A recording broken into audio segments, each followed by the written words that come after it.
Hi guys, I'm Mama Bear to Many. I am mom to, I don't look like it's baby mom. We're going to be like this the whole time. I am mom to 14 children. 12 of my children are still here at home. And this is my friend Sarah from Herding Little Cows. And I'll let her introduce herself. Hey, I'm Sarah. I'm married to Mark. We have 7 children at home, which there's also a baby in the womb, so that's 8. And then we have 2 older children that are moved out. Yes. So my children, somebody was asking on this question thing is, where are my older children? My one son passed away, and then my other son is married and to a sweet girl, which is wonderful. And they live about 2 hours from the house. So there's 12 children still here at home. And as far as babies, I would love a new baby, but as far as right now, I don't have a new baby in my belly. So, but God knows. In case you guys don't know this, God knows. And so I was just going to say, my older children are, my son is 28 and he lives about 2 hours from us right now, but he's actually moving closer to our area, hopefully this spring. And my other daughter, my next child is a daughter. She just got married in May, lives in Tennessee, and has a baby on the way also. So we have a baby and grandbaby due this summer. So I'm so excited that everyone's having babies. It's fun. We'll bring the baby. We'll share the baby. Yes, that'll be awesome. Not like share the baby. I'll let you hold the baby. Okay, thank you. And I'll find something cute. I know the kids they were like, oh, well, we should make this. Well, we got to find out if it's a boy or girl and whatever. So now that we know yours, we have to figure out what Virginia is having, and then we can start crocheting or knitting or whatever. I know they're all excited about really it. Cool stuff. So we got some questions from you guys. I posted on YouTube and asked for questions from you guys, and they posted on Facebook. They also have a YouTube channel, so check out Herding Little Cows. I'll link that in the description box below. And they're also on Facebook, Instagram. Yeah, that's all. Okay. There's so many things nowadays. It's like, wait a minute, did I forget something? No, you got them all. So they're also on Facebook and Instagram, and we are also on Instagram. We don't have too many people over there. I just joined up, I don't know, maybe 2 months ago? Yeah, not that one though. Something like that. I don't really know what I'm doing over there, but I post a lot of things about our day-to-day activities. Usually try to post once a day, maybe every other day, of just things that we're doing around the house and such. So that brings up, people want to know the names of my children. Personally, I don't feel comfortable giving names of my children. I'll give you the ages of my children. So my oldest son is 27. You said 28, and now I'm like, wait a minute, is he 28? Our oldest children are near the same age, and my son is just about to be 28, so I just have called him 28. Yeah, I think my son's 27. So let me see. We were talking yesterday about having to go to a doctor's office, and sometimes she does not do this. I do this. I have been known to. We do not go to the doctors that often, and I have been known to taking out my calculator and figuring out what year my children were born. I'm guilty. I have done that before. I know the days that everyone was born, but then sometimes I think, oh, was it this year or was it this year? So, I went to the doctor's office the other day and I said the child's birthday, and they were like, oh, that's close. And it was a different child born the same month. So it was actual birthday, just not the one I had in my arms. Yeah. It happens. I think though sometimes when you go to the doctor so often, there's certain kids that might go to the doctors more often than others. Yes. So you have those ones like Sweet Pea. I have hers memorized really quick. Yeah. But as far as other people, we don't necessarily go to the doctors all the time. Maybe every couple of years as my doctor sees fit. My doctor is really good. She's really good about we take more of a hands-off medical type approach. So I would call her or contact her if I had an issue with my children. We do well child checks when she sees fit. So if she suggests that, oh, I haven't seen this person for a while, we'll do a well child check. I'm completely okay with that. But to try to bring everyone and memorize when they had their well child check and all that type of stuff. We also do not vaccinate, so go ahead, write the comments below. we have made an informed decision about that. We used to years ago, and Yeah, that's a whole nother story, and I don't think that I can express that on YouTube if I'm to be honest about those things. So I cannot tell you the whole story surrounding that, but we do not, and you'll find out later on as we're going through questions that actually holds back some things in our state. We do not vaccinate also in our family for probably different reasons. I think everyone does it for different reasons, but we were actually having this discussion with our kids the other day, and I don't necessarily think vaccines are evil. I think a lot of people go into vaccines without like being informed of what vaccines are. And they just say, the doctor says to do it, so we do it. Yeah. And I think if a family goes in and says, we have decided this is best for our family, maybe there's a medical condition, whatever it is, we've decided this is best for our family, do it with the information behind you. Yes, with knowledge instead of just this is what they say to do. Yeah. And I think that we also have to be like more informed before we make these decisions. As a young mom, I think that you just like in the beginning when I was a young mom, I just did it because my doctor said that, right? And so I was not informed, and it was a situation that happened, and that was originally the reason that I stopped doing that thing. But now I think if I were to make that choice again, it would be for totally different reasons. So I think my reasons in the beginning were totally different than my reasons now for not doing that. That's for a lot of different things. I started homeschooling for totally different reasons than I homeschool now. We do things totally differently, but the reason we started was good because it got me into the process. Yeah. But I think God uses it to help you grow and to learn more. I agree. So you will notice in this video, we're going to answer the questions that you guys asked, but we are totally different people. And we want you to understand that you do you.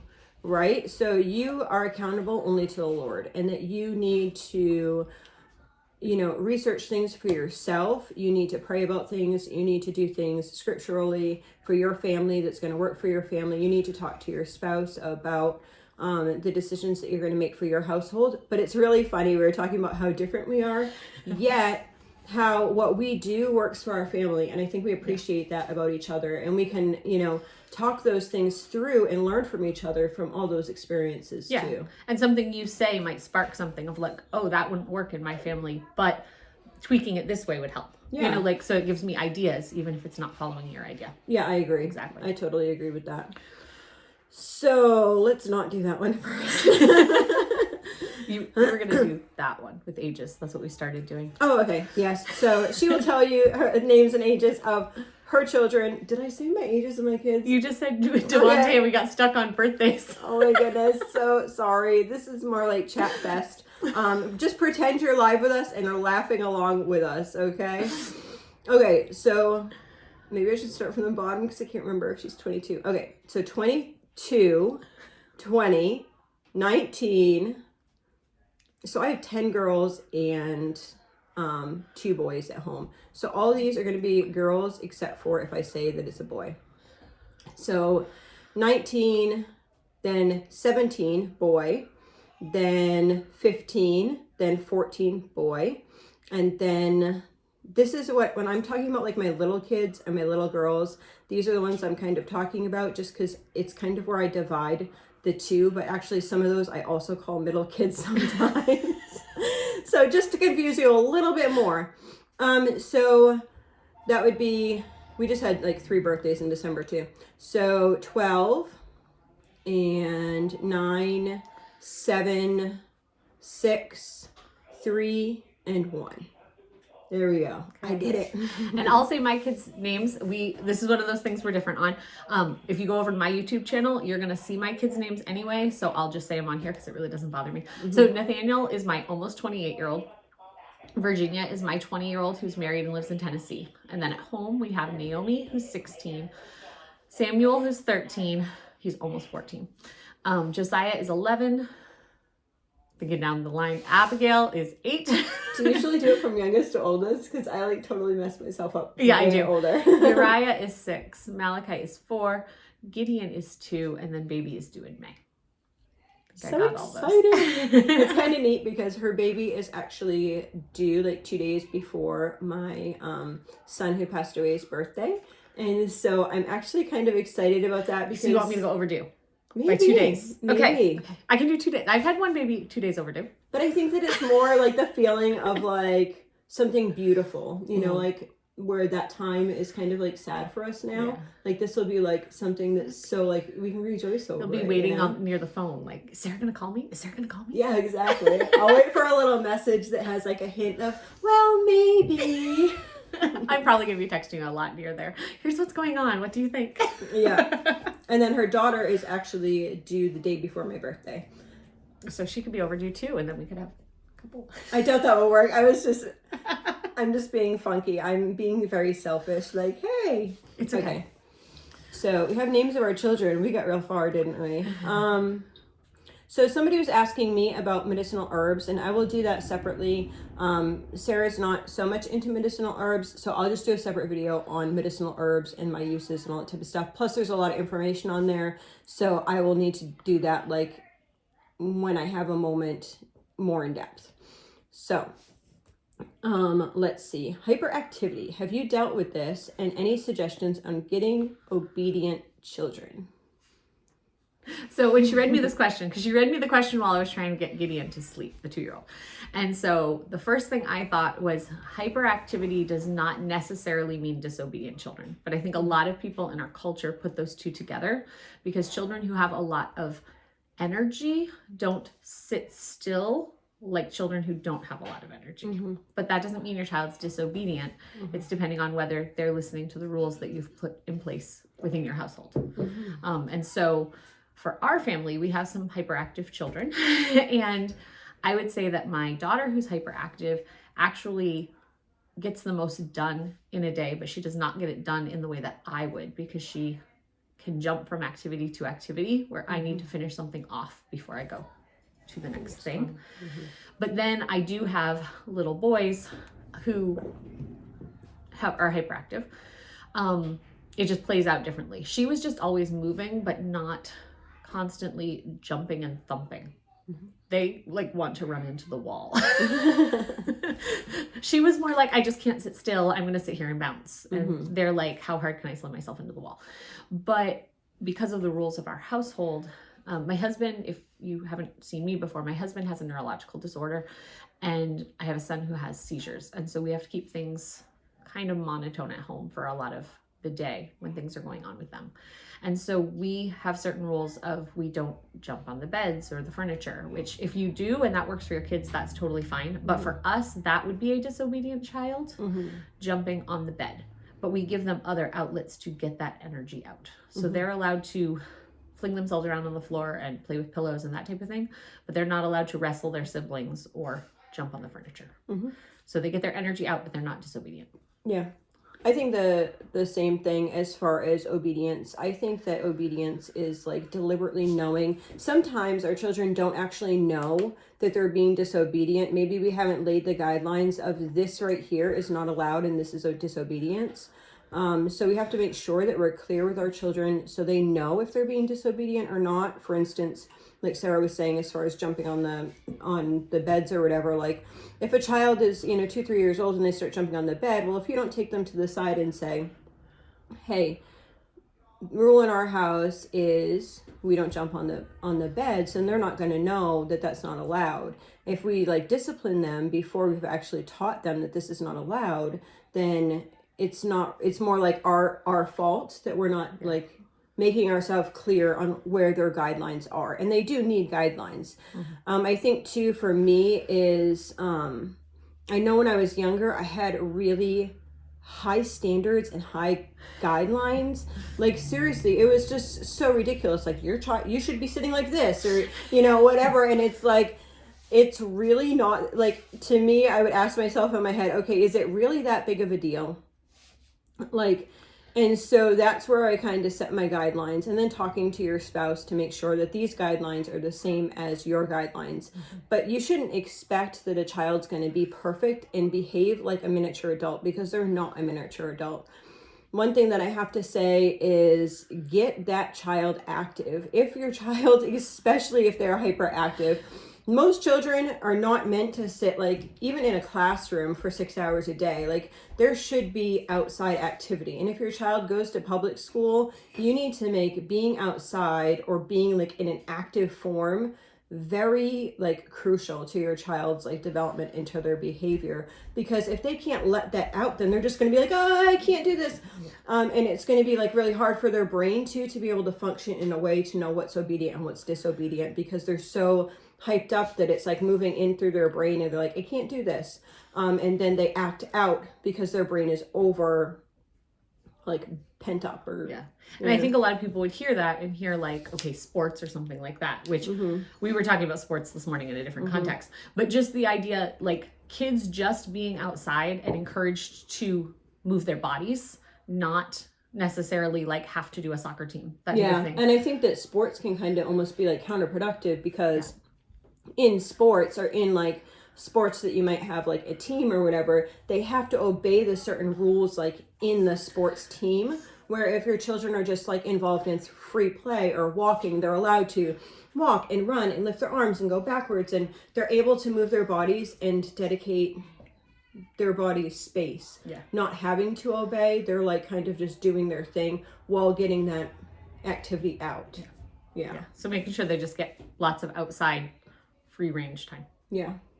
And then for real, I mean, I think that you should still go outside when it's cold outside. Everyone has their own different level of like, oh, what's too cold is too cold. I mean, every family is going to have like that type of... Depends what part of the country you live into. I mean, everyone's going to have like their own like synopsis on whatever with that.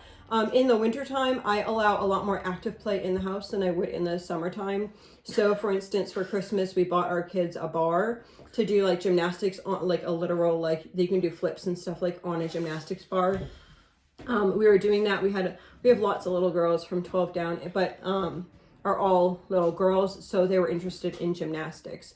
It might be something like, hey, I have an old mattress, I'll let my kids like do flips on the floor, or maybe it's, you know, whatever. But being active, it might just be sometimes we put like a video or whatever on of like different exercises for the things to do, or it's like, it's called like Dance and Freeze on YouTube. So it's like you dance like a frog, or you dance like this, and then all of a sudden you freeze and everyone has to freeze, and just getting that body like moving and active, and being okay with that. Like kids need activity, so to get that out before you expect obedience is a lot more helpful than trying to deal with and making clear guidelines are both helpful, I guess. Making sure they have time to get that energy out, and then also making sure that there's times that you're very clear with, this is what we do. Like I expect my children to sit quietly in church, but that looks different for my 2-year-old than it does for my 11-year-old. And if I try to have them sit quietly all morning at home before we go to church and then sit in church, that's not going to work. So make sure that we have some time to get out that energy before we sit down. I agree. Alrighty, so let's see. How do you keep a good attitude? So I'm assuming there's a couple different things like about like us as parents, like having a good attitude. And I think that has to do with like raising kids and disciplining and maybe like dealing with chores and that type of stuff. How do you have a good attitude? I think part of it for me is like the religious aspect, the relationship with Jesus, that everything that I'm dealing with right now is something that God has put in front of me. And so making sure that I'm seeing it as a time to grow closer to Christ, to become more like Christ, and to be showing those attitudes to my kids, because nothing's surprising. Like it's not surprising God that, you know, the kids threw up all night last night and I got very little sleep, and now I have, you know, a 2-year-old who just doesn't want to listen. God knows that's what the case is. And so just leaning on him and relying on him in those times, but also remembering that a lot of our kids' behavior is caught and not taught. And so I can say with my mouth, you need to be kind to your siblings, or don't yell at people. But if I'm doing it while yelling at them, they're not going to hear that message. I think that when I was a younger parent, I did a lot of yelling because I expected a lot more obedience with my older children than I do now. And I think that the Lord showed me over the years that I also have to allow my children to grow and develop, I guess like with themselves and learn some things for themselves, like natural consequences. You know, you could say, hey, don't do this. And a lot of times, like, I wouldn't even need to say that because you can see that the natural consequence is going to like impact your child in a certain way. So I might just take a step back and allow that natural thing to happen. But I do think that there is times that everyone feels overwhelmed as a parent, and just assessing your situation, where you're at, and what you as a mother can handle. We were talking about this a little bit this morning, and like, we're in a season where we're doing lots of doctor's appointments. So our homeschooling is going to look different in the season that we're doing that. Beginning of pregnancy, when you're really sick, that season might look different, like in your household because of that. I had my son who passed away, he was a quadriplegic. So we learned to actually homeschool a lot differently just because of all of those things. We'll go into that in a little bit. But knowing that it's okay to have a hard time, but it's the way that you're acting out of that. Yeah. And being open and honest, I think, especially with like older kids, to be like, listen, I'm really struggling right now. And I'll talk to my older girls, I'm really struggling today. So it could just even be like hormonal stuff. Like, I'm having a rough day, you know? I need some chocolate. And like saying whatever and just being honest with them, because you're also respecting them to an extent that they're human, you know, like they're your children, but you also respect them as an individual and telling them like, I'm really having a rough time right now. But then also taking that time to be like, maybe the kids are like just being wild and it's right before supper. Well, you could either be like, just be quiet. Or you could be like, hey guys, let's put on some praise music. And put on some praise music and let them dance around the living room. Like, I would much rather choose the latter than be irritated and annoyed, even though like maybe I have a headache and I don't want to put praise music on because my head just hurts. But I would rather have that attitude rather than like have a bad attitude over that. Yeah, I think being willing to change the course of the day. Mm-hmm. You know, like, hey guys, it's lunchtime and this just is not working. We're going to have a movie day. That's all, you know, maybe even get back in your jammies, make some hot cocoa. We're going to, you know, snuggle in the living room. Be willing to just do that, because your attitude towards your kids and your relationship with your kids is more important than what you're going to get done through the day. Yeah. Yeah. No math lesson. Like, if we're talking about this too, like if your child is having, say, for instance, a difficult time with math and they're just really like struggling with math, it is much better just to say, okay, finish that problem and we'll be done for the day. Than to force your child into doing more, because they're not really going to learn like once they get to that point either. Yeah. Another thing for me is, especially this time of year where it's so dark here, is sometimes I just need to be like, hey, it's 20 degrees outside. Let's go for a walk. and just walk. And honestly, like if I get outside, I usually end up feeling better. It's just like I'm feeling overwhelmed. I see all these things that need to happen in my world, right? Everything that needs to get cooked and all this type of stuff that's happening. I need to just step outside of that zone and just be present with my children. And a lot of times when we walk, I'm also like praying as I walk. I know it might sound really weird, but like I think that prayer, a lot of times, maybe some people think that prayer has to just be like a specific way, but the Lord knows you, and the Lord is always present. And so for you to be pushing your children, he knows you're having a hard time, but sometimes he wants you to like surrender that over to him and just be like, I'm having a hard time. And a lot of times he'll show you like a way that you can maybe it's yourself, maybe it's something that you're doing that's causing this stress. But if it's a consistent to look at your schedule, maybe things need to get changed. Maybe you're being overbooked.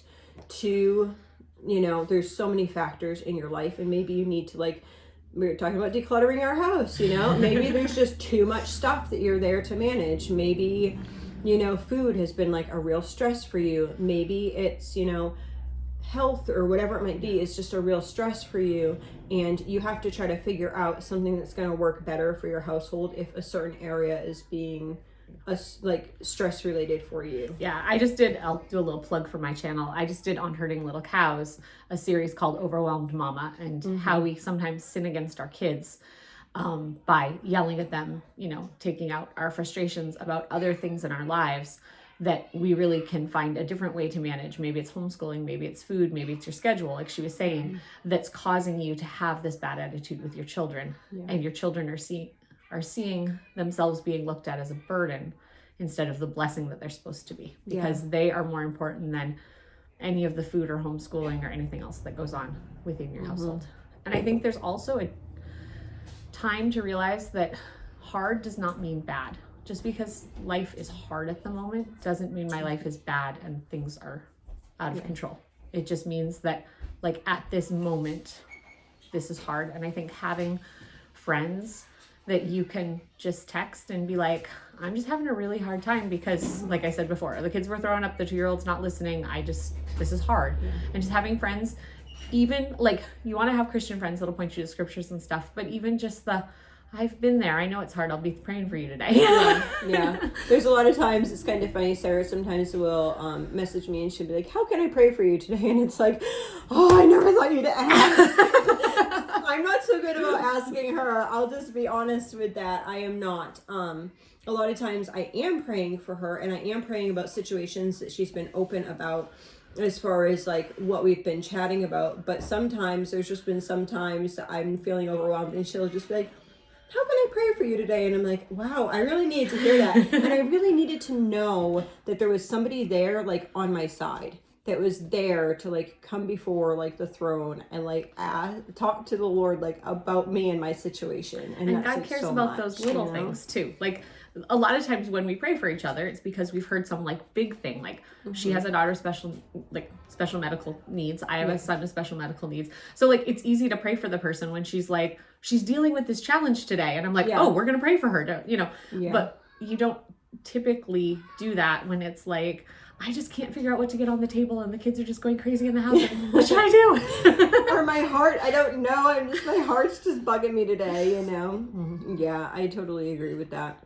Okay, so that was good attitude. So how do you keep up on chores, meals, etc.? And we know that we're going to be different in this area. Yes. So be prepared. I would say first, getting your other kids getting the kids involved, because especially if you're a family that homeschools and your kids are around all the time, there's a lot of things that they're causing the chores and the meals and everything else to be done. Like, my daughter right now, is pregnant with her first baby. Her husband's off at work. So for lunch, she the other day grabbed protein milkshake and popcorn for lunch. That's like, my kids would be like, okay, so where's the real lunch? Like, something more than that. But that's where she is right now, and that's okay. But your kids are part of what you're trying to accomplish every day. And you're trying to accomplish teaching your kids to be adults. So teaching them how to do the things that keep up with the household. The chores, the washing the dishes, the sweeping the floor. My kids have different chores for different ages, and we rotate them as I see a need. But teaching them those things on an age appropriate level in a way that you're still able to have a good attitude while you're teaching them. So I think sometimes we try to put too much on our kids, which then gives us a bad attitude because we're asking too much of a young one. But also making sure that we're giving them defined outlines of what we're expecting so that there's a consistency there, like we were talking about with the little ones. Also having a consistency with the bigger ones of like, okay, so I've noticed the dishes haven't been getting done properly, so let's walk through this again and make sure that we know those steps. And I think sometimes too, I know especially when I was younger, I expected my type of cleaning from my young child, and it's like, my type of cleaning is going to happen from me. And not everyone sees everything the way that I see things. If I'm going to clean a room, like, I can be very clean. And I have to kind of step back and be like, it's good enough to live in. I didn't sit like today, right now. There's a little bit of mess on the table from different... My children. No, look at the mess down the end of the table. Oh, okay. There's a little bit of mess, but you know what? Hopefully I'm not sitting on, like, egg salad or chicken, you know? I mean, I guess I'm just okay with that. Like putting your standard to a level that, okay, they did the best that they could. But maybe there's times that they're not doing the best that they could. And that's when you like pull the child aside, like, hey, I've been noticing this. And I think that when you're able to talk to them, like without like, you're doing this wrong. And you're able to like pull them back and be like, listen, I've noticed that this is wrong, or this is being done a different way. Can I just show you how I do it? Yeah. And just, I think wording a lot of times is really important when you're teaching young children, because you don't want to be like, you have to do it my way. Well, no, they can do it their way. They can do it, you know, does it really matter if they clean this part of the sink before this part of the sink? Well, sometimes things do matter and sometimes they don't matter. So let the little small things that don't matter, like say they cleaned a mirror, they cleaned it, you saw them clean it, but there might be a little smudge. Okay, like the child's 5, you know? I mean, you just have to be like, you clean your mirrors? Is that okay? Thought I was missing no something. comments. I was going to mention the egg salad and chicken. She mentioned we had 2 separate lunches today, and both were served at lunchtime, and it's only like an hour after lunch, so we're not sitting on yesterday's food. No, we're doing good. We are all set. But also, like the thing I was talking about dishes, we just recently went over this with a child that does dishes. But like I also try to let them know there are different ways to do things right. So dishes clean at the end of the line is the right way to do it. Mm-hmm. But whether you fill up your sink with this much water or this much water, like it doesn't really matter.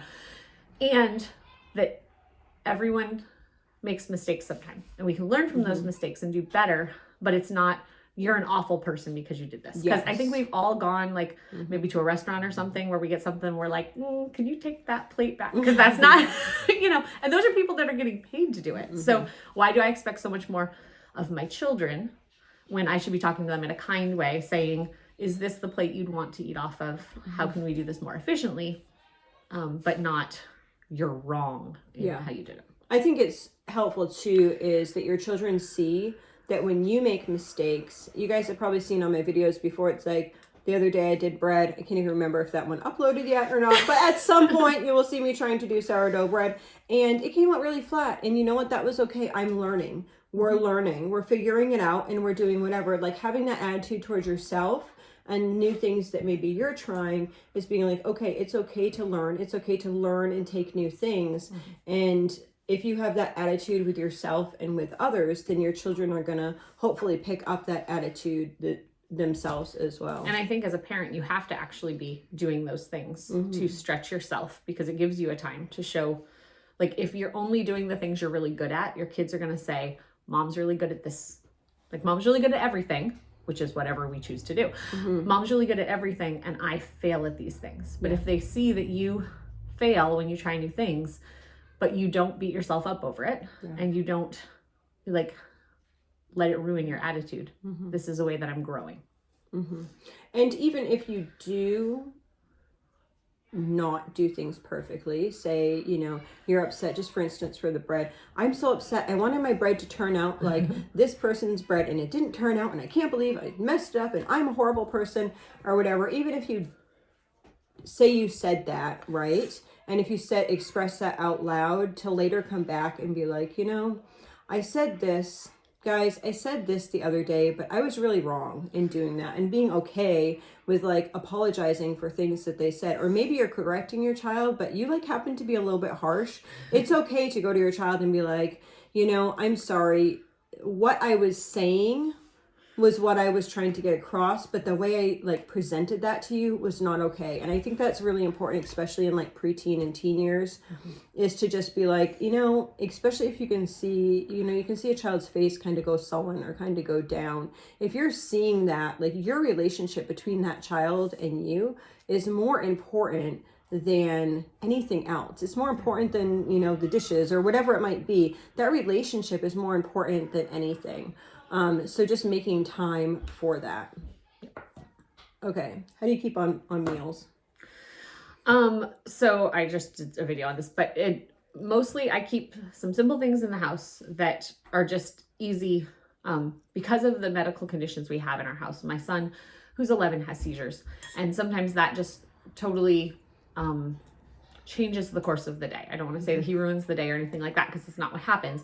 He is having a medical emergency, and we need to put emphasis on taking care of him over the meals or whatever. Yeah. So we keep some things in the house that are just really easy. Like, I know my kids love pasta with butter, and so that's something. I have pasta in the basement. We don't eat it all that often, but we have pasta with butter to pull out whatever vegetables or fruit we have in the house, and there we go. We're gonna have a simple meal. So also, I try to have an idea the night before of what we're going to do for meals the next day.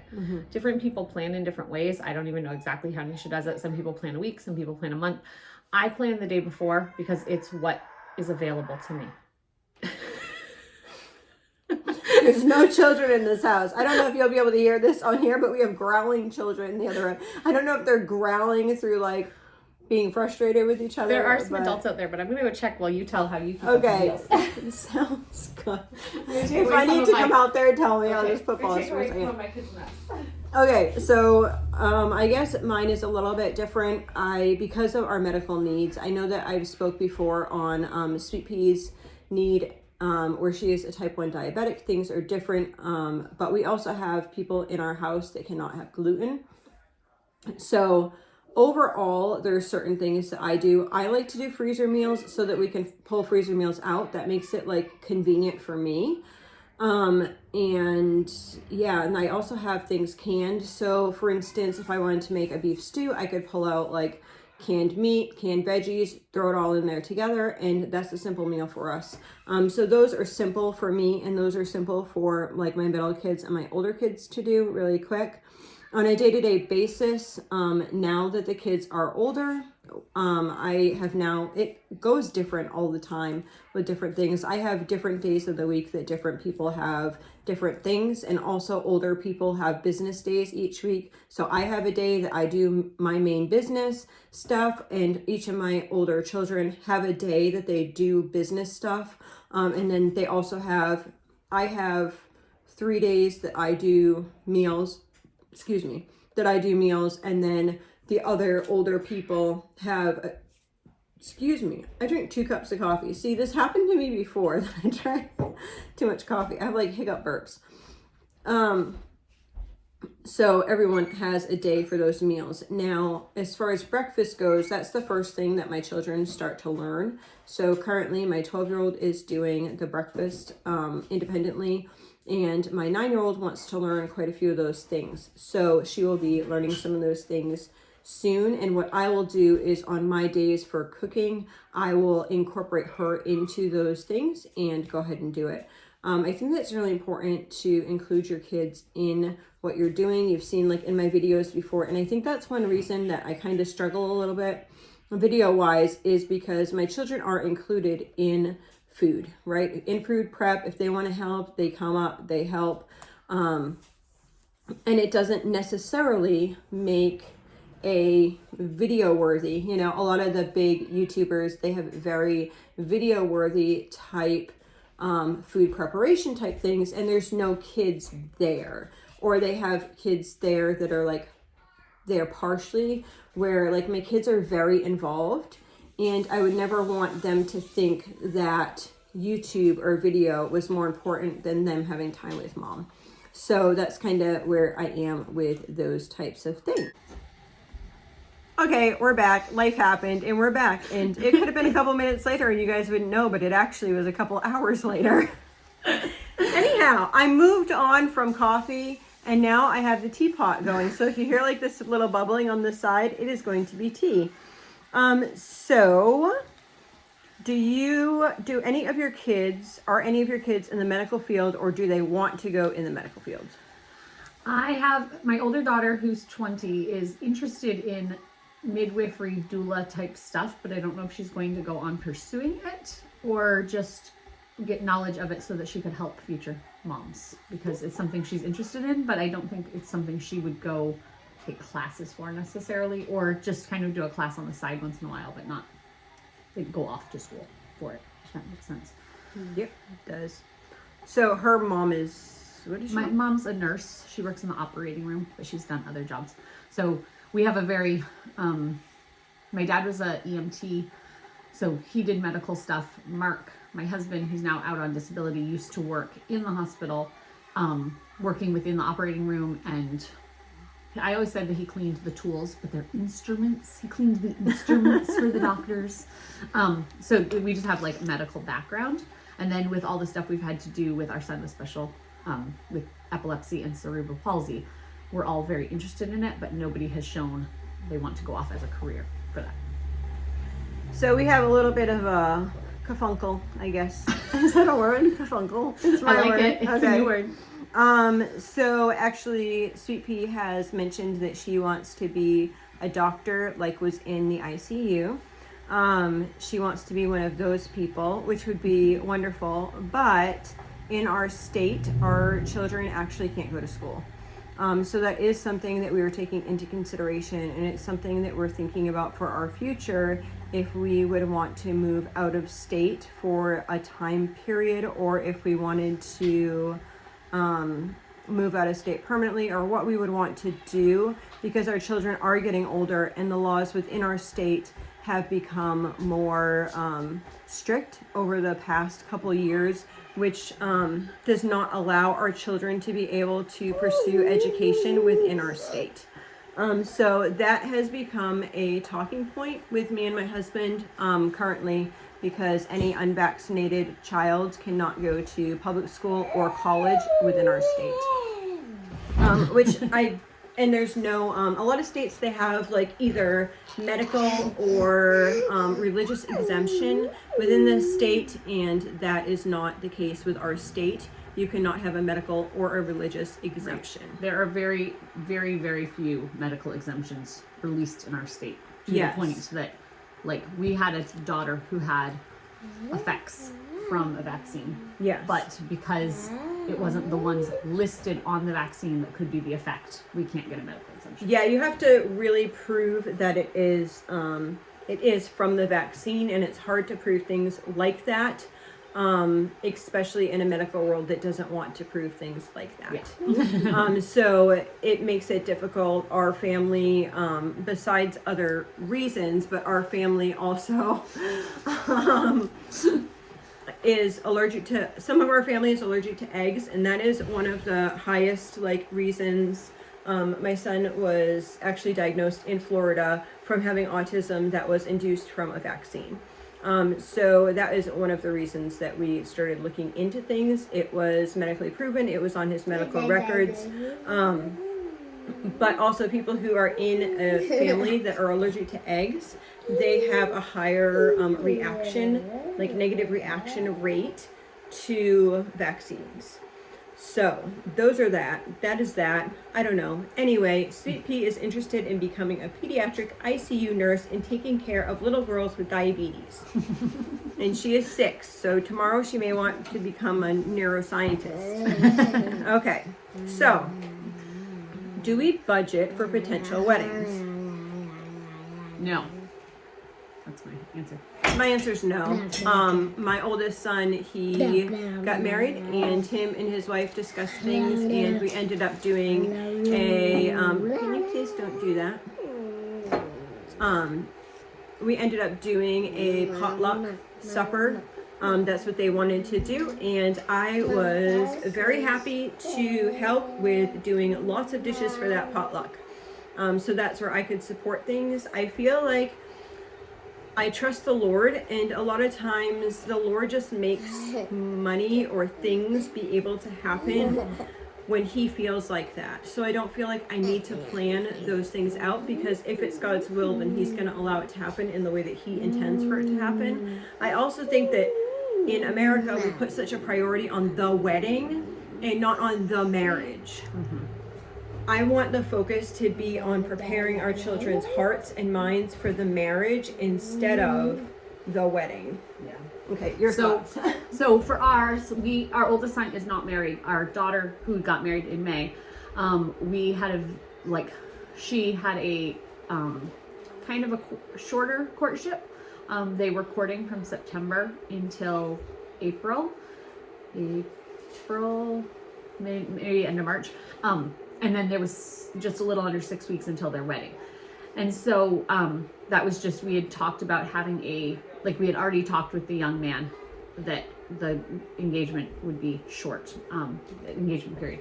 And everything just worked out. They were actually planning an outdoor wedding. And the night before, the weather was not going to be okay. And so we moved it all indoors to actually his family's church, ended up hosting the wedding.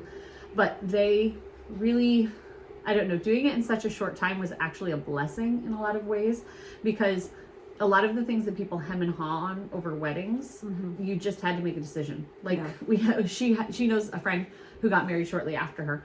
And like there was this big deal about colors, and then 2 months into it, she changed her idea about colors and all. Well, we didn't have time for that. Like, you need to decide what you're gonna wear, and you're gonna order it, so it's here in time, which was actually really nice because it made a lot of the decision making brief. Like, not that it made it easier, but you couldn't dwell on it for weeks. It was just, this is what had to happen. And so I don't know exactly how much we spent on the wedding. I know he bought the rings and stuff like that. But it was a very small amount because she did not want a traditional wedding dress. So she bought a nice white shirt and a nice denim skirt. They had kind of like a cowboy wedding. He bought her a pair of boots for the wedding. And it was just kind of, it was something that they'd be able to use in the future. But they spent more of their time discussing the things that would make the wedding meaningful, not the things that would make it meaningful, but the parts of the ceremony that would make it meaningful. And so it made the wedding just a lot more meaningful to everybody than what they saw in front of them. And I think it's really cute because one of the things they did was her now husband had cut an arbor to have for the outdoor wedding, which the outdoor wedding didn't work, so we took it into the church, and there were ants, and they spent the entire rehearsal stomping ants while they were doing the rehearsal. I'm gonna move my arm so I don't shake the table. But they had they had bought some tulle and flowers to put on the arch, and they actually have those still decorating their house, their first apartment, and now the camper they're living in. They have that part of their wedding decoration is decorating their house. That's what she had planned, so that was cool. They had made some special things too, as far as around head covering, which was really special. And it was nice actually to see and to hear her oldest daughter and my daughter are really good friends, and they've been pen pals for years.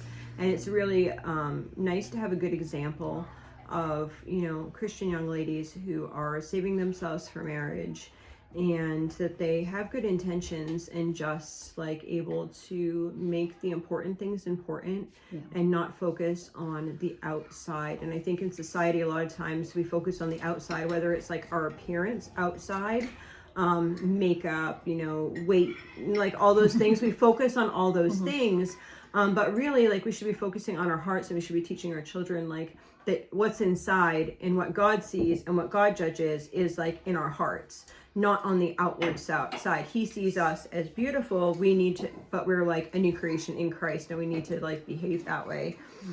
And so that I love seeing that aspect of things. So then the next question that kind of goes is thoughts on dating as well. So we don't do traditional dating in our family. Excuse me while I burn myself off on my camera, tea. someone handed her tea, and my sweet daughter got me tea in my little pink cup. We have really just talked to our children that you're looking for a marriage partner. You're not just doing this to frivolously meet people, and that there should be some understanding of this person being a good spouse before you get into a relationship with them. And I think a lot of times people look at dating, and I think people use all kinds of different words, so I think that's kind of what messes it up. But I think a lot of people look at dating as, oh, he's cute, he's nice, we have the same friends, we should go out on some dates to get to know each other. I want my kids to know somebody a little better before they start courting. And then when we start the courtship process, my older daughter had actually taken it upon herself that she wrote out a big list of questions, over 100 questions, which by the time we got to know this young man and we felt that it was time for them to start courting, probably half the questions had been answered just through discussions you have about biblically, where do you stand on these things? So it wasn't something we had to sit down and okay, here's the question, make sure you answer it right, type thing. And so that was our thought. We actually, I'll see if when this is put up, I'll have Mark comment on here to put a link to the video series. Virginia and Wayland actually did a series on what their courtship was that'd like. be good. So if somebody wants to watch that, but more about. So her husband is Mark. So if you see a message, it will be Mark, and then I will pin that to the top of the comments here. Okay. Yeah. I'm not the computer person. The two of them are like, oh, how do you do this? How do you? I don't know. Don't ask me. But more of seeing. We tell our kids not to look at somebody as like, would that person be good for me to marry? But are there qualities in that person that are worthy of marriage? So not necessarily thinking of like, oh, Bill would be a fine guy to marry. If you see a quality in Bill that's good for marriage, No, Bill might be next. that you know that's a good quality for marriage, you can look at that, but don't be looking to the individual person, because that is probably not your future spouse, the person, you know. Yeah. And also I think it's helpful. I mean, everyone has different names. You know, I think courtship kind of gets like a bad rap because people use that name, that thing is courtship, but it's really not like whatever. It's more intentional dating. Like if you're going to date somebody, that at first you should be really like interacting family to family. And even though my son was in college and he met his now wife in college, but before they even got married, and they were like, he wasn't going to church or anything at the time. Before they even married, like his family came over for Thanksgiving dinner, and that you should kind of know the family because you are going to be interacting like with that family, or you hope, I mean, even, I don't know. I don't think that you should like seclude families from it, because that's where that person comes from. And if somebody right now, like I don't want to say her name, and I was going to say her name. So my son's wife, her family is going through some things. Her mom has cancer. And so we have been praying for her, and it really like, it touches your heart. Like it's like, it is your family. Right. Yeah. And so, but I think intentional dating for my daughters now, I have 3 daughters that would be like of that age, in our opinion, which would be, well, we actually have four people that would be like, I don't want to say talking about marriage, but my 17-year-old, he's a boy. I mean, we talked to him about things.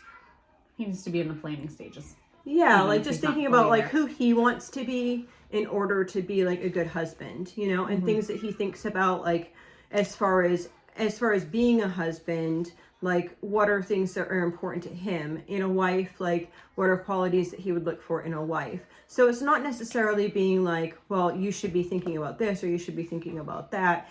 It's more like we should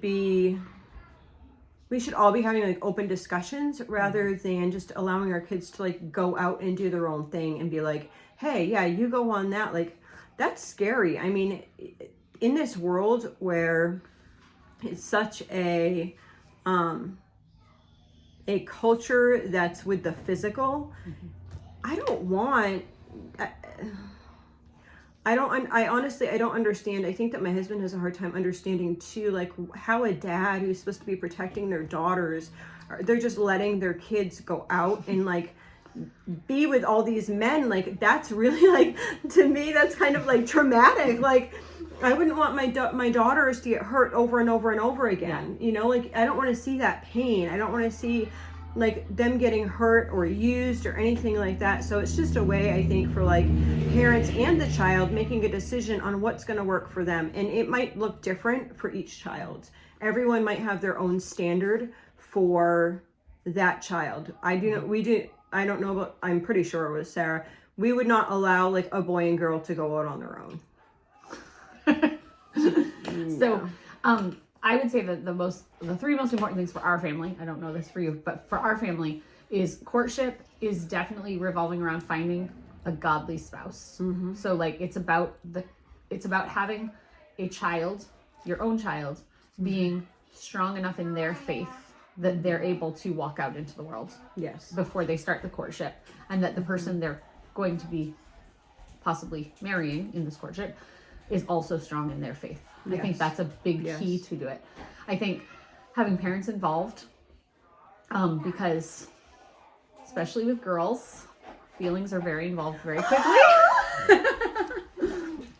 It's true. Like, girls are very, like, emotional people. So Yeah. they're like, oh, he's so cute. Oh, he's so nice. Oh, I love him. He's so wonderful. Did you see I dropped my napkin and you picked it up? He must love me. Yes.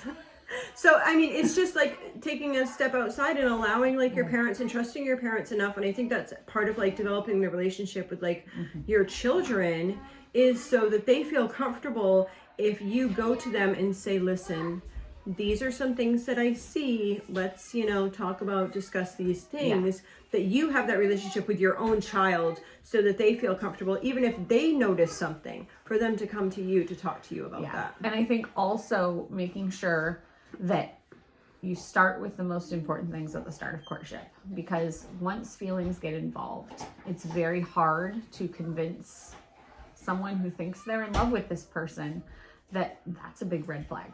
That's not okay. So with Virginia and Wayland, when they started courting, we already knew Wayland we had spent a lot of time with him. He had actually vacationed with our family as a friend. There was no relationship going on with them at the time. And Virginia, Daddy knew that Wayland was interested, but Virginia had no idea Wayland was interested. And we, of course, kept boundaries and all of that stuff. And if he had not respected those boundaries, there would not have been a chance for him to court Virginia. If Mark had said no and he had been pushy about it, we would have been like, nope, that's not the kind of husband we want for Virginia, or that she would want for herself. But when they first started courting, we spent nights staying up after we put the little kids to bed, asking questions about like, what is your thought on children and how they're brought into the family, and what is your thought on finding a good church, and what are your thoughts on work and what place that should have in your life, because work shouldn't take place precedent over your family or over your relationship with God. So those are tough questions to ask and need to be asked before a lot of feelings start, because it's a lot easier later on to be like, well, I know I always wanted a large family and wanted to leave it up to God, but he doesn't really want kids. So, that's a hard spot. So it is. I think really that I do think that, a huge thing is finances, for one, that should really be talked about. And also things, it might seem hard to talk about things like children and that type of stuff to somebody, but I think that it's better to be talked ahead of time than afterwards, because then it's just really like this whole craziness in between. But I think that it also, like,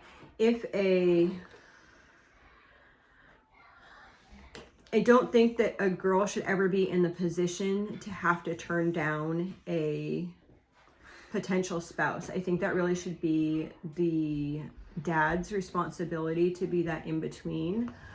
So even like Mark, knowing that, and if Virginia decided like, I don't know, like I was kind of thinking about Wayland, but I see these red flags and I don't really think that this is going to be appropriate for me, or I really just don't like his character, then it's not going to put her in an awkward position to have to go to Wayland and be like, hey, whatever. That the dad should be like there and present to help his daughters make those choices. Yeah, so how we did it was Wayland had approached Mark, and Mark said, I don't feel that you're ready for marriage yet. And he backed off. Like, he didn't pursue Virginia. He still had a good relationship with her family, which we had before that question happened. And when he came to us later, Mark said, I will get back to you about that. And then he went and talked to Virginia before we gave Wayland an answer, because we didn't want Virginia feeling like we were putting her into but because of some things that had been said about some character qualities of Wayland, we felt that it was probably going to be a yes. So then we made sure she was in agreement with it, because Mark would have gone back and said, no, this isn't right for our family. Let us, figure that out. And we also were very clear with both of them through the entire thing that they both had the chance to say, let's put the brakes on this for a little bit, or this just isn't going to work out, and that we wouldn't be upset at either one, because the point was to find the right spouse. And while I love Wayland, he's, a great son-in-law, he still would have been a wonderful person if he wasn't the right one for my daughter. Yes. Because God has a spouse out there for our children if he wants them to have a spouse. And so it's not okay to set them up with the wrong person because you like them. Yeah, exactly. And I think that just having those boundaries, that it makes it okay, and it would make it okay for that to happen. Like, we would never be in a position, even if like two of our children were interested in each other, we would never put them in that awkward position to feel like it would be awkward. Right? Like, so we could always still be friends and make our children feel comfortable, even if there was ever an interest and they decided that there wasn't an interest. It would still be like relationship wise. But we had times in the courtship where people would say, like, we wanted a short engagement for they're going to marriage. They still had the option to cut it off at that point, but the idea that this is headed towards marriage. But during the courtship, we had a couple times that people would say something about Wayland and Virginia being married, their future together. And we were like, no, you can't say that because that might not happen. And we don't want to put them in an awkward position where they think everyone else is expecting this. So we're going to do it for them. Okay. Sorry, we can go on to something else. Okay. So enough about courtship. Okay. Let's see. So maybe we'll do kind of a couple together-ish. Okay. So I'm going to read a couple questions. So starting homeschooling, I was thinking about starting homeschooling with my youngest 3. Where do I start? And then another homeschool one is, how hard is it to homeschool multiple children? Is box curriculum the best? Yeah, I think those two go together. Those go together. Okay. You want me to go first? Sure. Okay.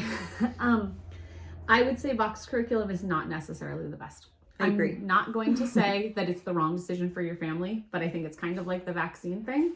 Go into it with knowledge if that is what your family wants to do. Because a lot of people think, I want to homeschool, so I need a curriculum so we can get through kindergarten. And that's not necessary. But again, it might be the right thing for your family. And there are times where I could see that it would make sense if you had certain circumstances in your family, or like I have a friend who homeschools and her husband is very particular about how they homeschool because he saw some things lacking in people he knew. And so to best suit her family, they do a boxed curriculum with some add-ons for mom. And that works for their family and it works great. That's how it's worked for them. For our family, I started homeschooling my oldest.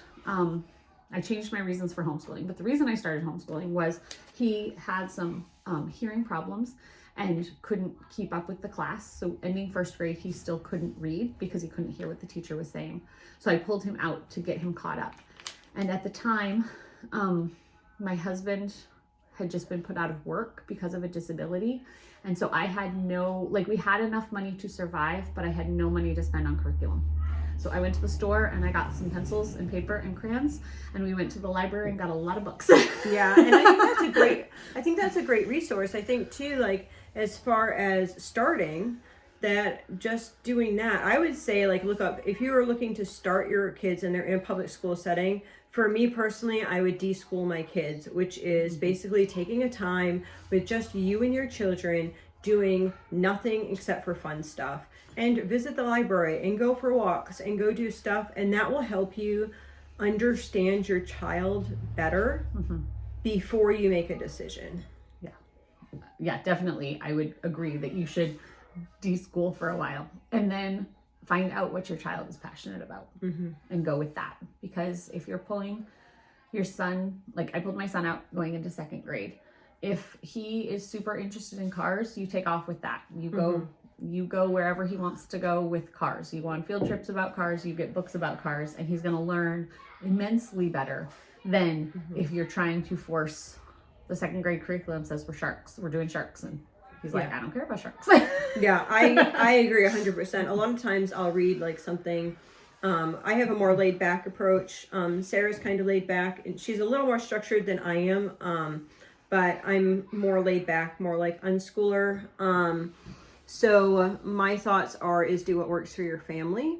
And that can look totally different in totally different scenarios. So maybe that means that you're doing some things on the computer. Maybe that means you're learning some lessons, like teaching textbooks is pretty much self-done on like an iPad or computer or something like that. But I think the biggest thing is for us and our family is just kind of going with it, giving the kids lots of opportunities, whether it's like going to visit, I don't know, a museum, or going to visit like a historical place or something like that, or reading a historical book, and then you get like that information, and then the kids want to learn more. They just like, and then they want to learn like so much about that. The other day we were listening to a podcast from Real Cool History for Kids, which is available totally free on podcast. I don't even know what the podcast thing is. Whatever. It's called Real Cool History for Kids. And they have these like adventures, and they're usually like 15 minutes long, and she is so good. I mean, I'm interested in the thing. So we'll listen to those when we're driving. And there was one on Chernobyl. And so we listened to that one, and then the kids were asking, like, can we see sites of like this abandoned park or whatever amusement park at Chernobyl that actually never got used because of the explosion. And so then we go up and we look at those things different. And if you can get your child like interested in actually learning, like Sarah was saying, if they're interested in learning something, then just go with it. Like go full throttle, like learning it. If they want to get like 10 books on the same thing, if the library is okay with it, get 10 books on the same thing. My kids took out all the firefighter books from the kids section the other day. So sorry if you were at the Rockland Library and you wanted firefighter books, but they're at my house. That's where they went. So the person who asked about homeschooling their youngest 3, I think it depends how old your kids are on how I would tell you to start. But the first thing you should do is look up the laws for homeschooling in your state. And even better would be to call your local homeschool. Homeschoolers of Maine is our main people.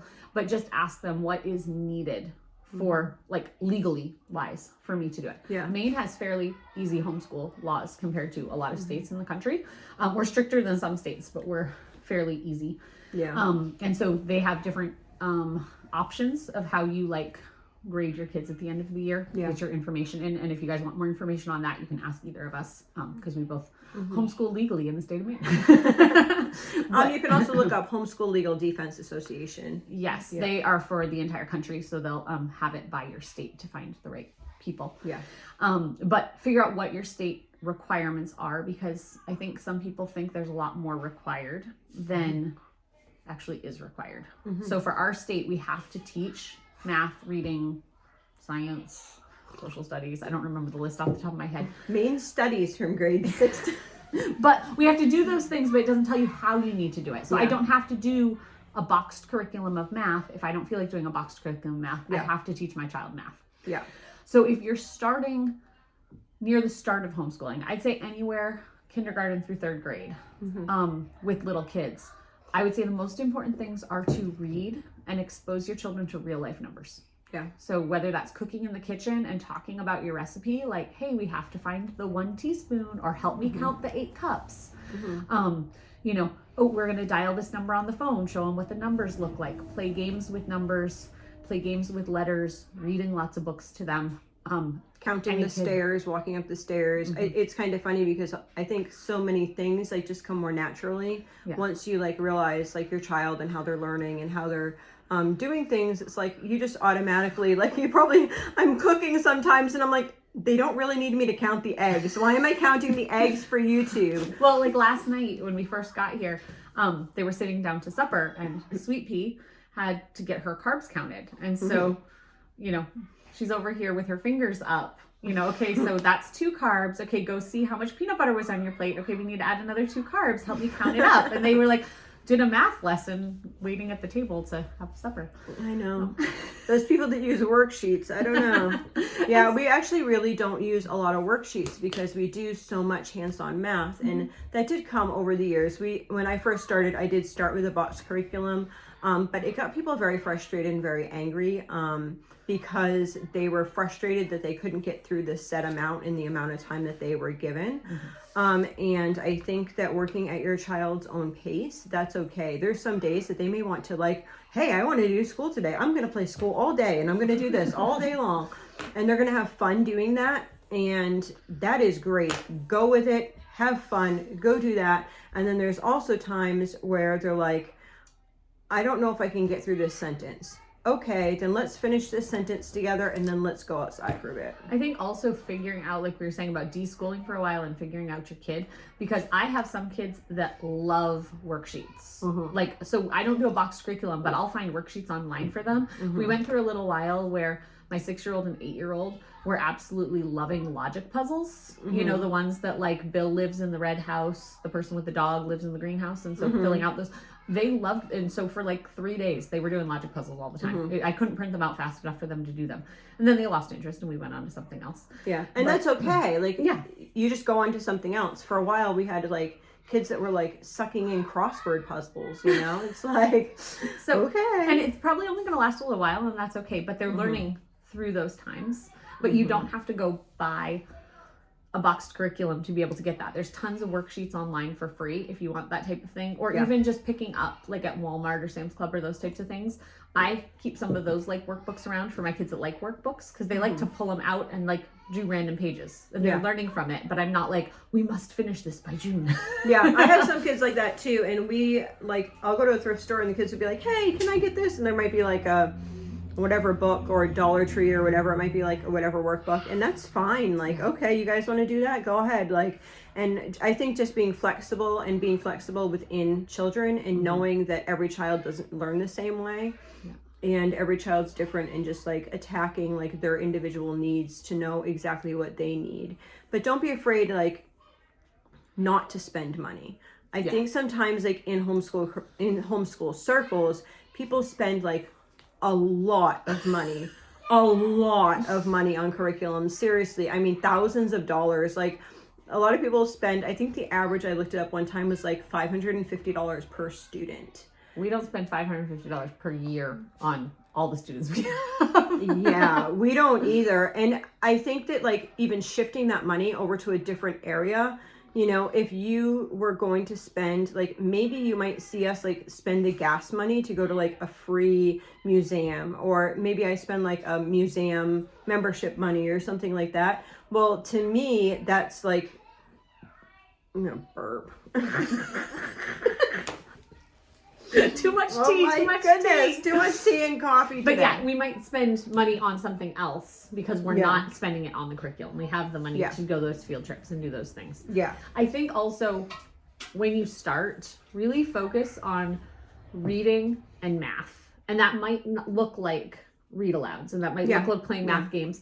But those two are the hardest topics to learn, because you can learn, like, the rest is, you can read science, like fun books from the library, you know, pick up a whole bunch of books about the pond, or, you know, dogs, or whatever your kid's interested in science wise, you know, pick up a whole bunch of books about different times in history. And those things don't have to be a set, we read this, we fill out the worksheet, we do that type of thing, where reading and math, once you understand those two things, you can go anywhere you want with any subject. So, and I think it develops like a love of learning, right? Like, I think that's more important than anything, is a love of learning. Like, you want your children to love learning so much that they'll want to learn, that they want curriculum, that they want learning experiences, so that you don't have to feel like you're forcing learning on them, because you want them to love that learning. Right. Okay.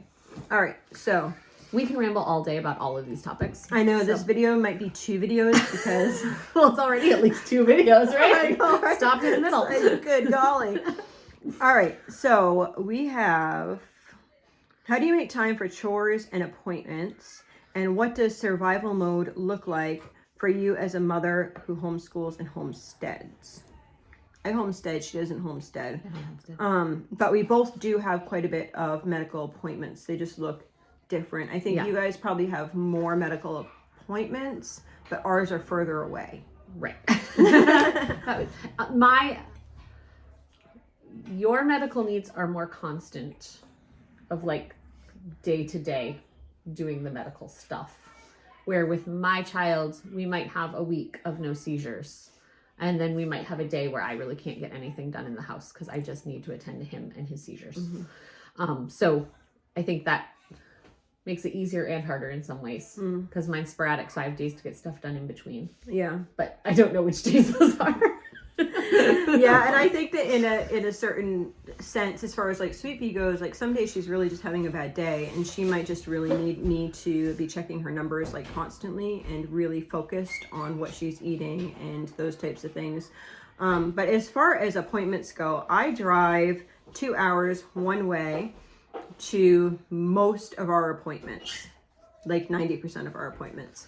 And currently I need to do that twice a week. So that is 8 hours in the car.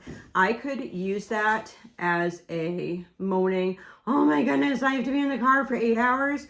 Or I could use that as a learning opportunity. And I think that has to go with your attitude, right? So I'm going to choose a good attitude so that everyone else will choose a good attitude. So I'm going to choose a good attitude of, hey, we get to listen to all these podcasts today. Aren't you guys excited? I just downloaded some new ones and we'll be all set. Because where we go, it actually has to be downloaded because we don't have Wi-Fi. We don't have service. Like, She lives in the middle of nowhere. I live in the middle of nowhere. We don't have cell service.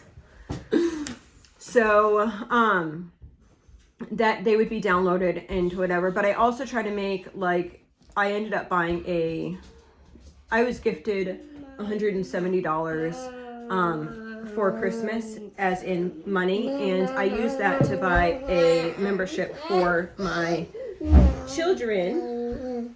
Like this one. Like this one. Do you like going to the children's museum?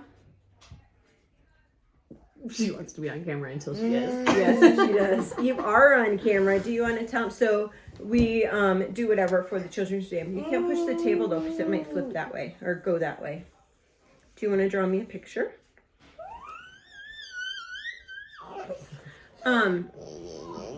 She doesn't normally act like this. It's just kind of funny because, you know, it's exciting to like look at yourself. It's like if there's a mirror someplace, it's like, wow, look at my face. Hey, I can look like this.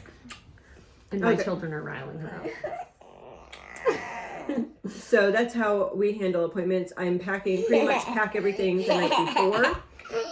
We have to go, and then I will count out Sweet Pea's carbs and stuff for her individual box. Lately, we've actually been packing hot cocoa as well. So if we're doing an outside adventure when we go, it might just be like a walk like in the city instead of going to the actual museum. And if we're doing that, then I will put hot cocoa, and then they'll have hot cocoa after they get in the vehicle because it's been cold outside lately.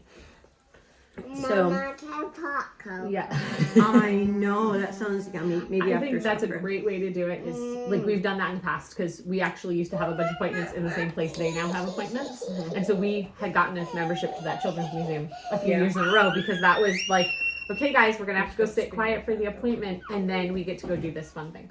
Finding free what's it called? Free field trips in the area is also good. In the living room.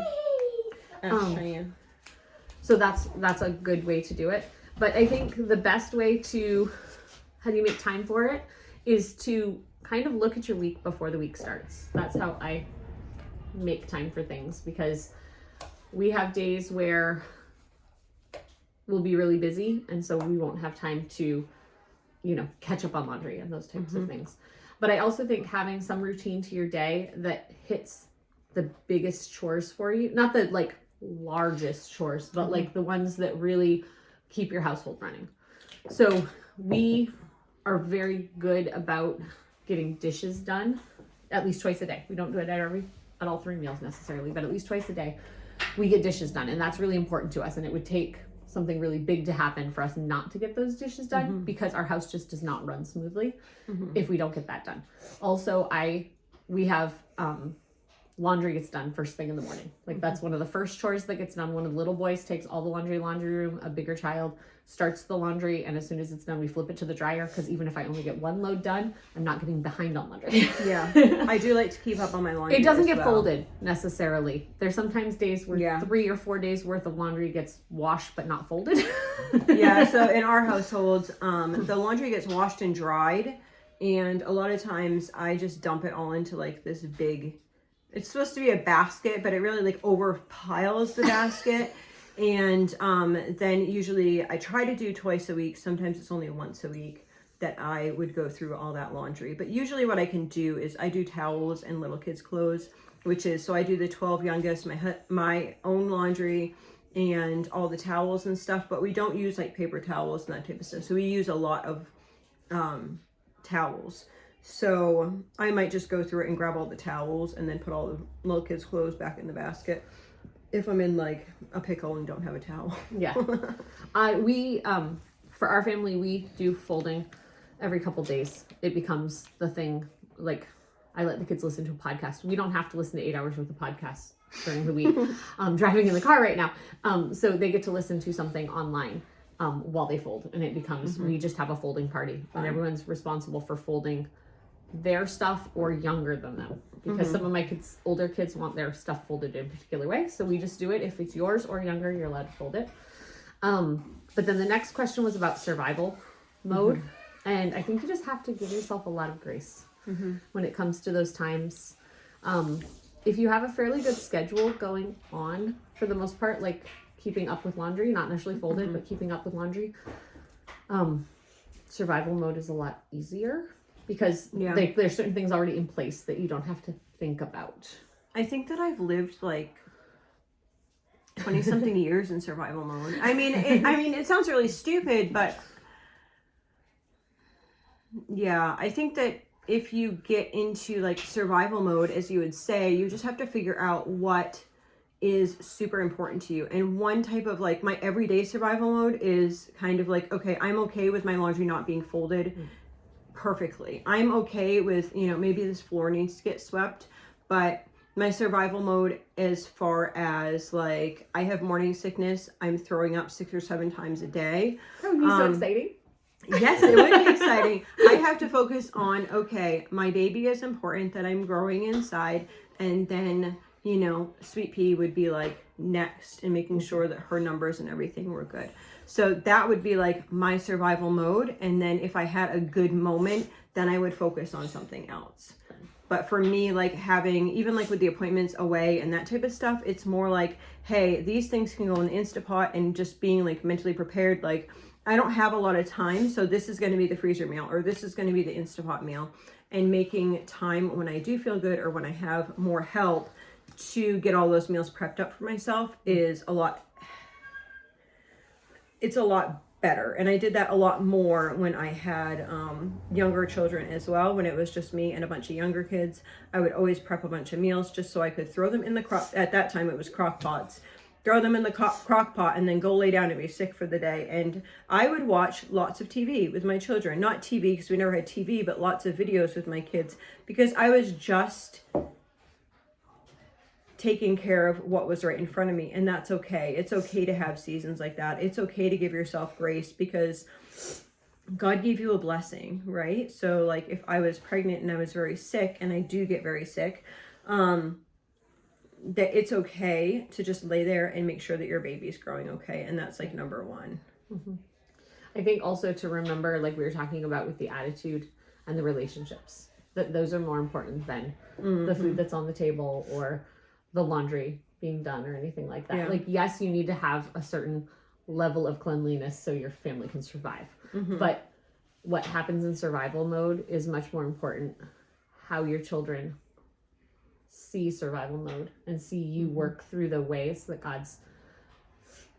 the trials you're going through at the time, that God is giving you the strength to get through, and making sure that they're seeing Christ in you through those times. So if that means that it's a whole lot of videos with the little kids, or for the older kids, like documentaries and stuff, if it means that, you're needing to have help come in, like sometimes some people have money to like pay for help in a situation like that, or even if just someone from church is like, can I come over and do something for you? Accepting that help. We have not been there, but I've actually we've been able to help, now that I have some older girls, like help other families to get through those moments and that type of stuff. Meals. We've never had someone come over to help, but we've had people bring meals, which is a great blessing. After Bobby died, somebody had organized that, and that was so helpful, because I couldn't even think to feed people. I knew I had to feed people, but I couldn't even think to feed people. All right, so this one kind of really touches I don't know what you'd say with me. What do you do if you are in a church desert, like 40 minutes away? 40 minutes away to me is nothing. I'm just being honest, totally honest, because 40 minutes away is not a lot of time at all. Like barely Walmart for you. Yeah. Walmart's 30 minutes. So to me, that wouldn't be very far away. And I do live in a church desert. We have two churches. We have a couple of churches that we occasionally visit that all have less than 50 people. And that's like maxing out with our family there too, which is 14.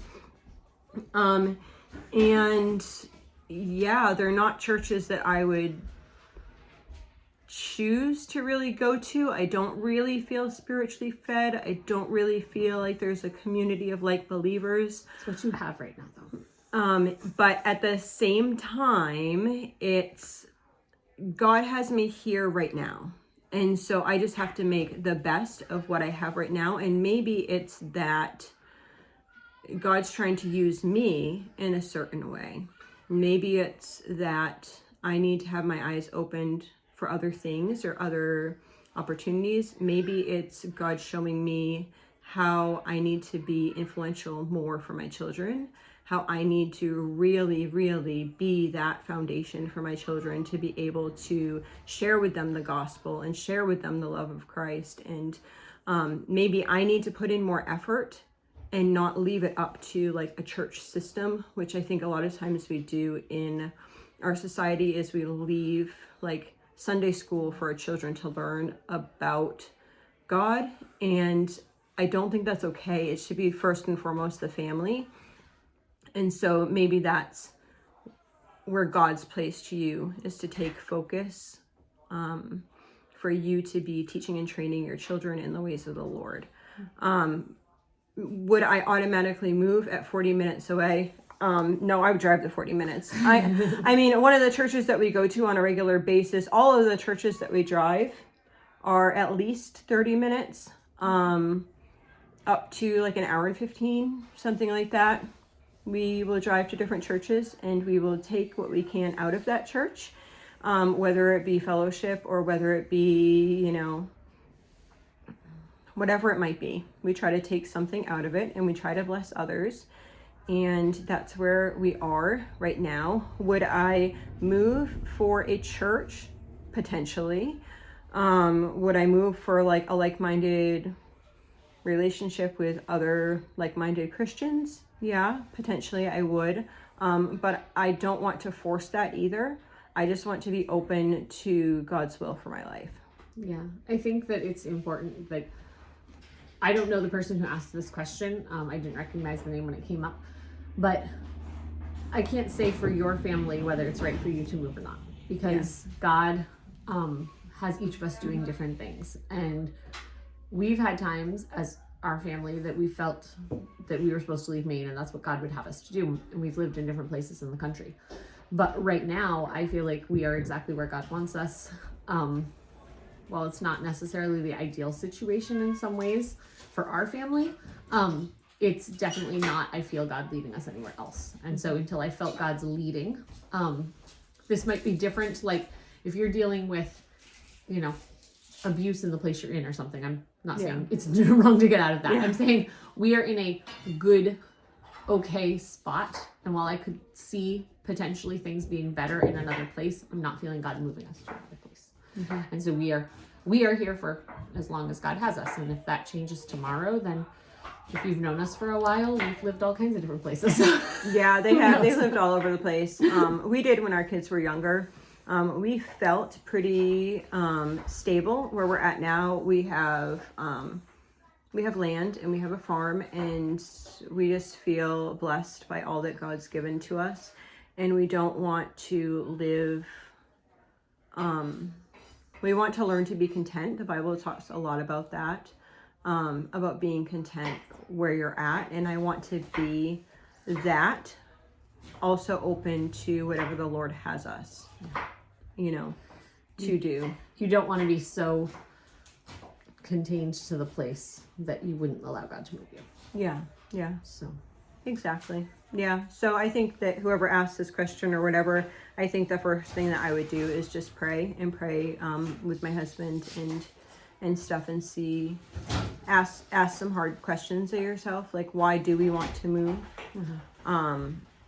Is it to be more active? Is it to, just asking yourself those questions? But I think what Nisha said of just making sure that you're not relying on the church more than you should be for your spiritual growth, because the church is there to grow us, and it is important to be part of a church. So I'm not denying any of that, but people do just let the church do those things and feel like, well, if I was closer to the church, I'd have a better relationship with God. But if you're not growing your relationship with God, it's not going to be better just because of your proximity. Yeah, exactly.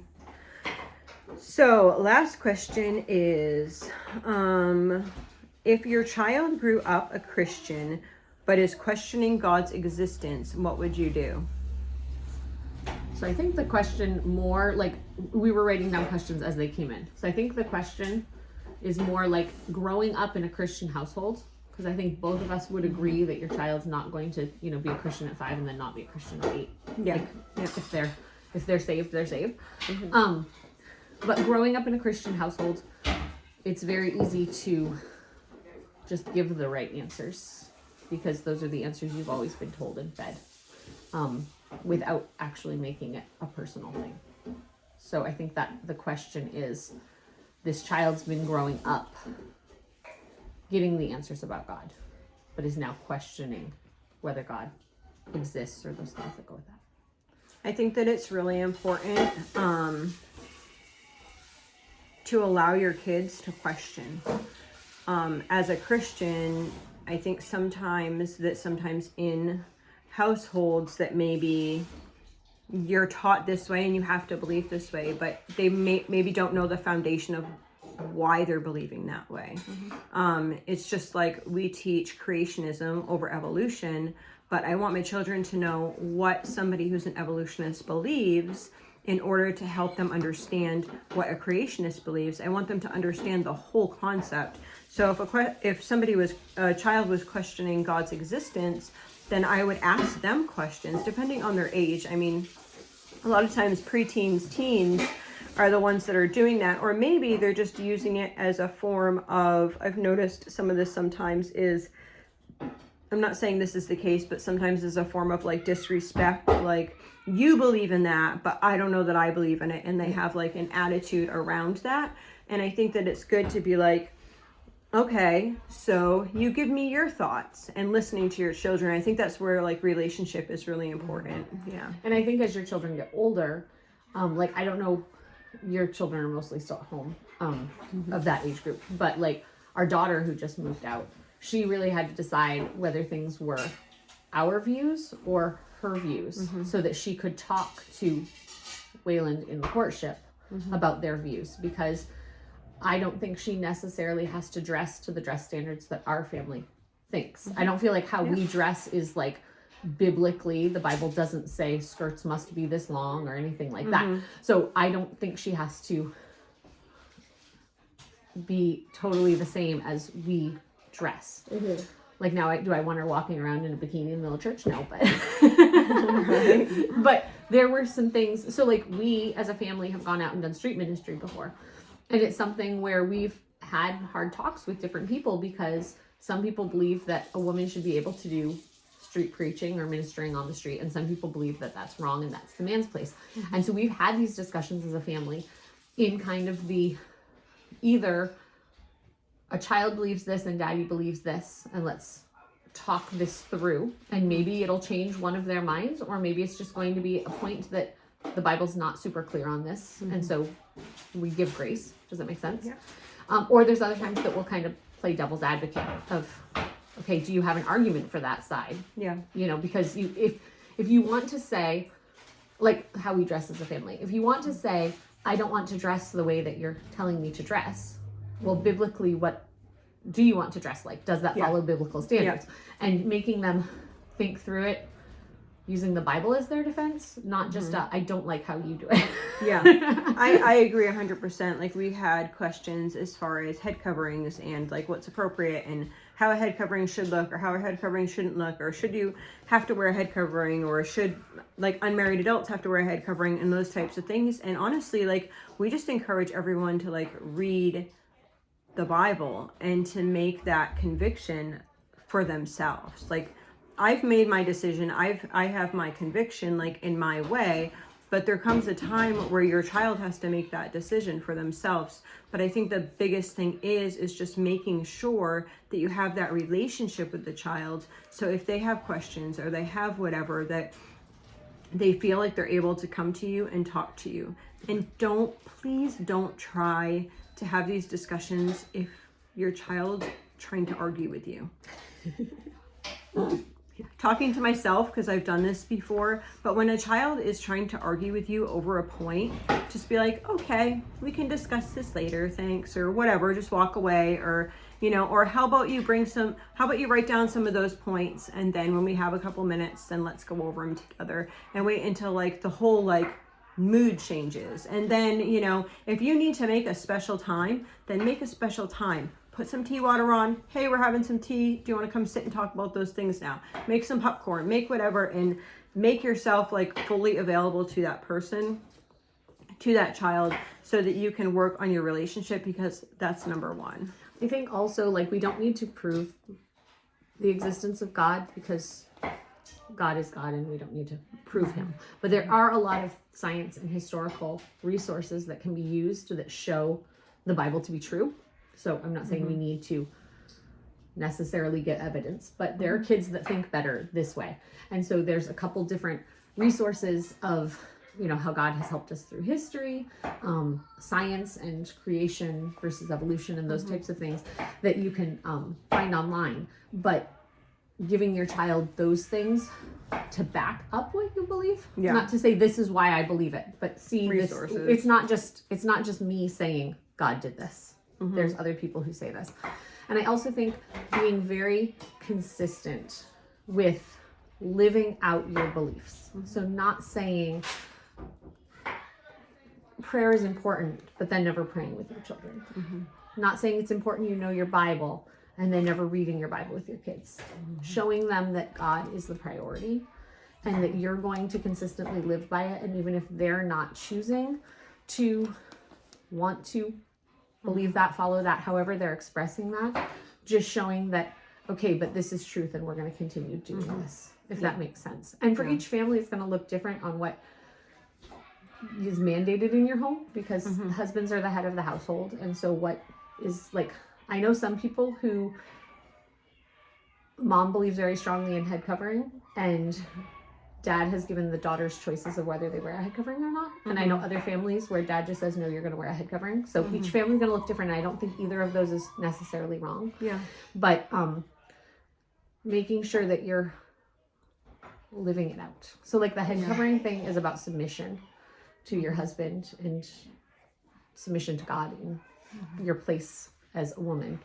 And so if I'm wearing a head covering, but I'm always bucking against my husband and not being submissive to what God's asking me to do, what God specifically told me to do in the Bible, then they're just going to see it as a piece of cloth on my head. So making sure that we're understanding what we believe, digging deeper into our relationship with God. So we're making sure that we're portraying it correctly to our children. I agree. So that was a lot, guys. We rambled for, I don't know, an hour and a half or something. I know. We're chatterboxes. And we've been rambling all day today, too. We've been here since we woke up this morning talking. Yeah. But I think that it's good. And as far as like the whole like church away and that type of stuff, it doesn't mean that you can't have friendships. A lot of my friendships, I seek out friendships from like godly women. And that doesn't necessarily mean that they're right up the road. A lot of them, we're 4 hours away. They're 4 hours. They are 4 hours away, and she is like the closest person to me that we can like talk about those types of things. But you want women that are going to lift you up, and if you bring something to them you want them to even, I don't want to say chastise you. That's not like the right word. I can't even You want more think of the right chastisement? word. Okay, I can do that. But say the hard things, right? So if I am going to somebody and complaining about my husband and saying whatever, I want somebody that's going to be like, okay, I'm hearing what you're saying. Let's talk about these things biblically. Not somebody that's like, yeah, your husband, he stinks, you know? And if you have that and you have friends like that, then you might want to reevaluate your friendships, because you'd be better off having relationships with women who are far away, that are going to bring you to Christ and bring you into, you know, good communion with the Lord, than that are going to bring you down, have a negative attitude, you know. Make you think unbiblically about the situation. Yeah, same with children. If you have friends that are always like complaining about their children, well, you don't want that either, because children are a blessing, and that's what the Bible says. Very loud children. Right? I know. I don't know what that noise is over there. We don't know what that is. There's a lot of them out there. I don't know. How many kids do we have there? No, I've got 7. I've got 12, so 19. There's 19 kids over there. Yeah, it's a little loud, but that's okay. They're having fun. But no, I think it's very important to find people who are going to show you towards the Bible, and to rebuke you when you need to be rebuked, or to make you think differently. And like we were saying at the start of this video, we do not agree on everything. So we have some of these discussions, and we leave the discussion not agreeing, but understanding each other's points. Yeah. And wanting to, I don't know, I sometimes leave discussions wanting to dive deeper into the Bible. Was I not thinking about that right? Yeah. Not necessarily that it's wrong thinking, but want to be as biblical as possible. Yeah, I agree. And I think that that's what like God wants us to do, is to, for one, if we're older women, like we want to, I'm including you in the older women. You are older than me though. I am older than her. Not much older. So that we want to be good examples for the younger generation. But we also need to be willing to open up. And there's some times that my girls come and they talk to me about things, and I'm like, hey, I never thought of that, you know? Not being so hard-headed that you're always right and that you always have the right way of doing things, that you need to humble yourself, you know, before the Lord, and listen to wise discernment of your sisters in Christ. So that's about it. I hope y'all have a blessed day. Bye.